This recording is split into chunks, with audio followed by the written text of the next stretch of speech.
بیچاری کئی روز سے دم توڑ رہی ہے، ڈر ہے خبر بد نہ میرے منہ سے نکل جائے، تقدیر تو مبرم نظر آتی ہے ولیکن پیران کلیسا کی دعا ہے کہ یہ ٹل جائے۔ تو پہلی بات میری ختم ہوئی، عالمی نظام خلافت دنیا کی تقدیر مبرم ہے، ہو کر رہے گی، اس میں کسی صاحب ایمان کو کوئی شک، کوئی شبہ، کوئی ریب نہیں ہونا چاہیے۔ البتہ اس کا اب دوسرا پہلو کیا ہے، اس کا آغاز کہاں سے ہوگا؟ پہلی بات تو یہ، ہمارے بعض لوگوں کے ذہنوں میں، سادہ دل لوگ وہ سمجھتے ہیں کہ پوری دنیا میں ایک ہی دفعہ آ جانی چاہیے، یہ کوئی علاقائی خلافت تو نہیں ہو سکتی، خلافت تو عالمی ہوتی ہے۔ ان سے میں کہتا ہوں عالمی خلافت کب تھی جناب؟ یہ تو نہ خلافت راشدہ میں عالمی تھی، کیا ہندوستان شامل تھا اس میں؟ کیا چین شامل تھا؟ کیا یورپ شامل تھا؟ اور پھر جو خلافت کے نام سے جو ملوکیت چلی ہے وہ بھی صرف آپ دور بنو امیہ میں کہہ سکتے ہیں کہ وہ پورا عالم اسلام کم سے کم اس کے تحت تھا۔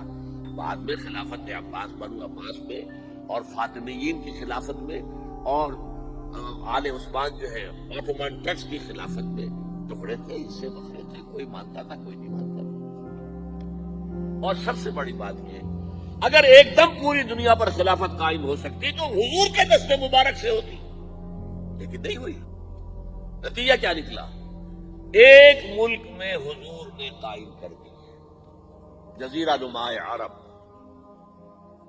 یہاں اب خلافت قائم ہو گئی، حضور خلیفہ ہے۔ اس کے بعد آپ کے خلفائے راشدین نے پھر اس کو وسعت دی، شرقاً غرباً شمالاً، 3 کالمز نکلے ہیں فوجوں کے، صحابہ کرام کے، 3 کالمز، ایک ایسٹ ورڈ، ایک ویسٹ ورڈ، ایک نارتھ ورڈ۔ ایک عراق کو فتح کرتے ہوئے ایران میں پہنچ گیا، خراسان تک چلا گیا، ایک شام کو فتح کرتے ہوئے اور پھر سینائی پیننسولا سے ہو کر افریقہ میں داخل ہوا اور اٹلانٹک تک پہنچ گیا، تیسرا سیدھا شمال میں گیا، لیکن یہ زیادہ دور نہیں جا سکتا تھا، کوکیشین ماؤنٹینز آ گئے، کوہ قاف، اس زمانے میں تو یہ یوں سمجھیے کہ امپیسبل تھا نا، کوہ قاف، زیادہ وہاں کرو۔ اب بھی یہ ہوگا، کسی ایک جگہ سے شروع ہوگا پھر پھیلے گا، اس کی سوا کوئی چارہ کار ہے ہی نہیں۔ اگر ہر جگہ پوری دنیا میں ایک ہی وقت میں ہو سکتا تو حضور کے دست مبارک سے ہوتا صلی اللہ علیہ وسلم۔ اب وہ نقطہ کون سا ہوگا، نقطہ آغاز کون سا ہوگا؟ اس میں پہلی بات تو میں نے کہا، جو شک کرے گا اس کا پھر ایمان مشکوک ہے، ہوگا، لازماً ہوگا، گلوبل ہوگا، پوری دنیا میں ہوگا۔ کہاں سے شروع ہوگا اس میں آپ اختلاف کر سکتے ہیں، لیکن مجھے تو 2 حدیثیں تو ملی ہیں جن سے یہ اندازہ ہوتا ہے کہ یہ اس مشرقی خطے سے ہوگا، عرب کے مشرق کی جانب کسی ملک سے ہوگا، کسی خطے سے ہوگا۔ وہ حدیثیں بھی اب آپ پڑھ لیجیے پہلے، پھر میں کہہ رہا ہوں یہ خزانہ ہے جو ہم نے آپ کی خدمت میں پیش کیا ہے، کاش کہ آپ اس کی قدر کر سکیں، یہ حدیثیں آپ کو ازبر ہو جائے، یاد ہو جائے، لوح قلب پر نقش ہو جائے۔ ہندوستان اور خراسان یعنی موجودہ افغانستان کا ذکر ہے۔ ابن ماجہ کی روایت ہے، عن عبداللہ بن الحارث رضی اللہ تعالی عنہ قال رسول اللہ صلی اللہ علیہ وسلم یخرج ناس من المشرق یوطئون للمہدی یعنی سلطانہ، یعنی سلطانہ، دونوں طرح سے پڑھ سکتے ہیں۔ حضرت عبداللہ ابن حارث فرماتے ہیں رضی اللہ تعالی عنہ کہ حضور نے ارشاد فرمایا، مشرق کی طرف سے وہ فوجیں نکلے گی، لوگ آئیں گے جو عرب میں مہدی کی حکومت قائم کریں گے۔ یہ مہدی کون ہوں گے اس کا ذکر میں ذرا بعد میں کروں گا، لیکن نوٹ کر لیجیے کہ مہدی سے پہلے لازماً کسی مشرقی علاقے کے اندر وہ نظام قائم ہو چکے گا، تب وہاں سے فوجیں آئیں گی نا۔ یہ مشرق کون سا ہے؟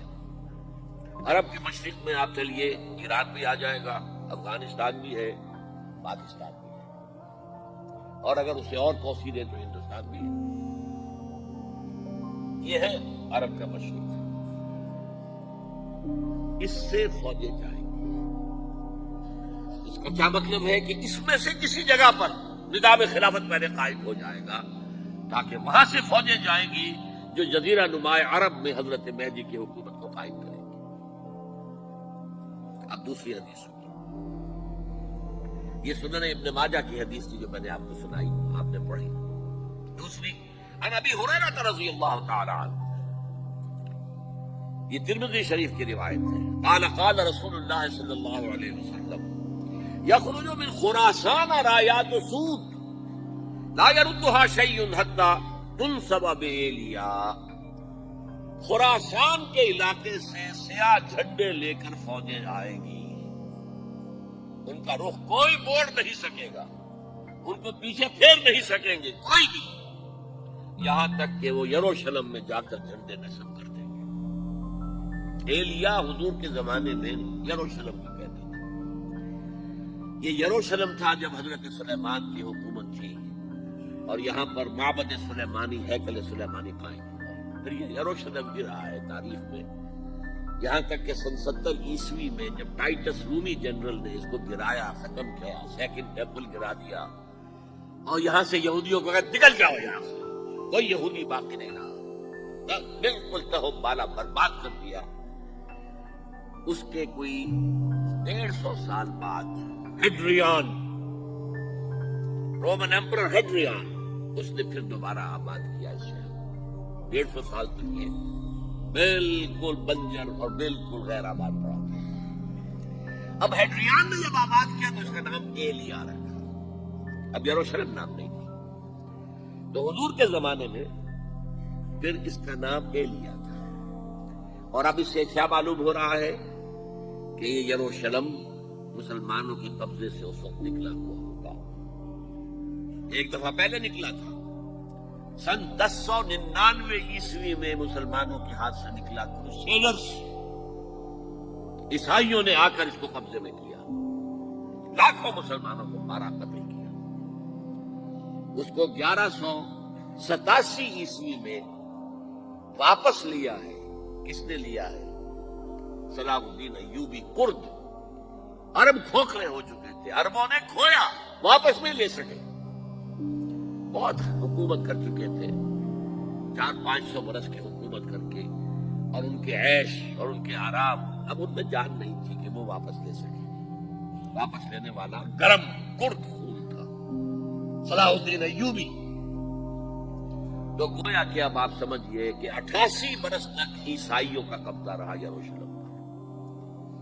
اب 1967 میں یہودیوں نے قبضہ کیا ہے، اور اب 38 برس تو ہو گئے، 88 نہیں تو 38 برس تو ہو گئے، لیکن وہ دور آئے گا کہ اب پھر لیں گے، لینے والے عرب بھی نہیں ہوں گے، خراسان کے علاقے سے فوجیں آئیں گی۔ یہ خراسان کیا تھا؟ ایلیا تو میں نے آپ کو بتا دیا، یروشلم کا نام ہے۔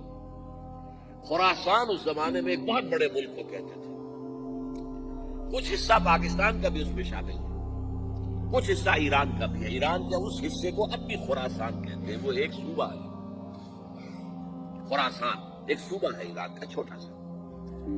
پاکستان میں خاص طور پر یہ جو علاقہ مالاکنڈ ایجنسی کہلاتی ہے، اس سے اوپر جتنا علاقہ ہے، اور یہ جو واخان کی ایک پٹی آتی ہے اوپر، واخان افغانستان کی ایک پٹی سی دم سے چلی آتی ہے جو جا کر چائنا کی سرحد سے مل جاتی ہے، یہاں سے لے کے یہاں تک یہ جو مالاکنڈ کا وہ درہ ہے اور پہاڑ ہے، یہ بھی خراسان کا حصہ ہے۔ باقی تقریباً 2/3 آف افغانستان ساؤدرن حصہ نہیں ہے خراسان کا حصہ، یہ سیستان کہلاتا تھا، یہ خراسان نہیں، لیکن یہ کہ اوپر کا 2/3 آف افغانستان، اور اس کے ساتھ یہ جو عرب جو اب یہ ترک ممالک آزاد ہوئے ہیں سوویت یونین کی ڈسولوشن کے ساتھ، یہ سارا علاقہ کہلاتا ہے خراسان بزرگ، دی گریٹ خراسان۔